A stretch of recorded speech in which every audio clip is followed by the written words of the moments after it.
Hi Homecook's, it's a beautiful day once again. Welcome sa Homecook channel. For this video, Homecook's, magluluto naman tayo ng fish steak. Ito yung complete ingredients para sa lutuin natin. Ito yung fish, lemon, red onion, garlic, spring onion, soy sauce, salt, sugar, ground black pepper, mantika, at simulan natin ang pagprito na itong ating isda. Ipiprito lang natin ito hanggang sa mag-golden brown yung kulay. At kapag nag-golden brown yan, babaliktarin lang natin.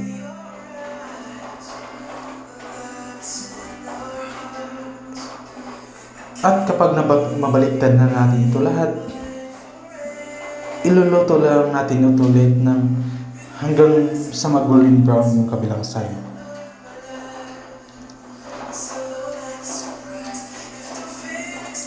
At kapag nag-golden brown yan, Homecooks, isi-set aside na natin yan.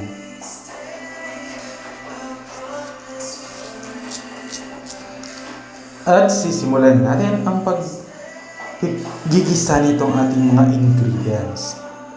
Unahin natin itong ating sibuyas. Kalahati lang ilagay natin. At gagamitin natin mamaya yung kalahati niyan. At ilagay natin ang ating garlic. At kapag nag-golden brown yan,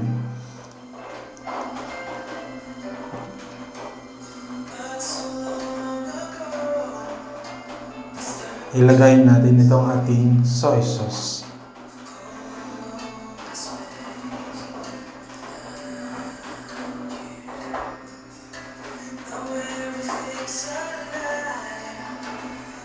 At isasama na rin natin itong ating lemon.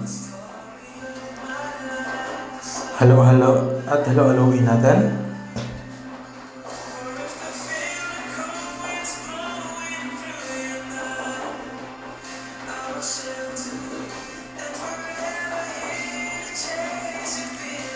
Tapos na itong haluin, lagyan natin ng kunting tubig.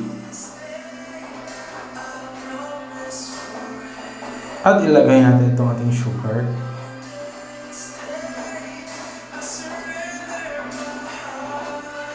At ang ground black pepper.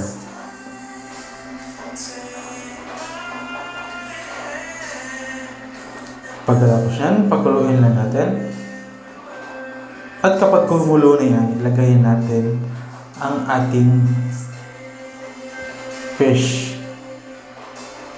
Ilagay lang natin ito lahat at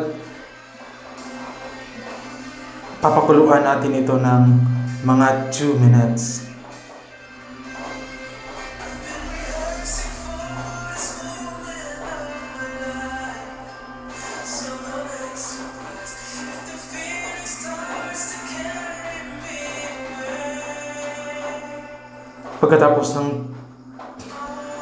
Pagkatapos natin malagay, takpan lang natin.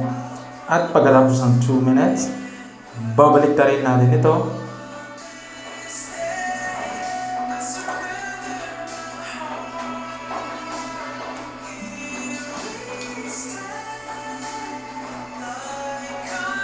At pagkatapos nating mabaliktad ito lahat, ilalagay natin yung natira nating sibuyas kanina.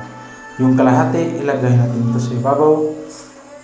At pakuluan natin ulit ng mga 2 minutes.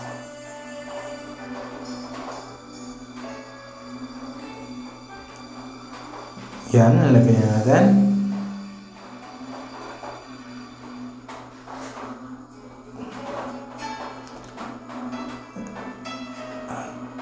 At takpan natin yan at pakukuluan natin yan ng mga 2 minutes. Pagkatapos yan, goods na yung ating fish steak. Lagyan natin ng spring onions. Yun, lagyan natin.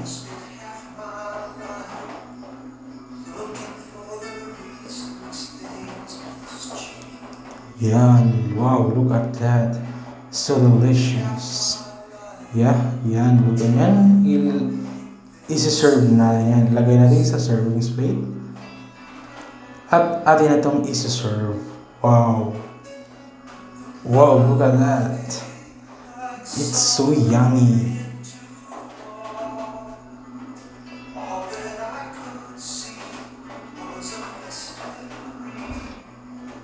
Wow, so delicious. Oh yeah. Done and dusted out of this planet. Tara, cooks. Kain tayo. Thank you for watching sa susunod na recipe. Ingat!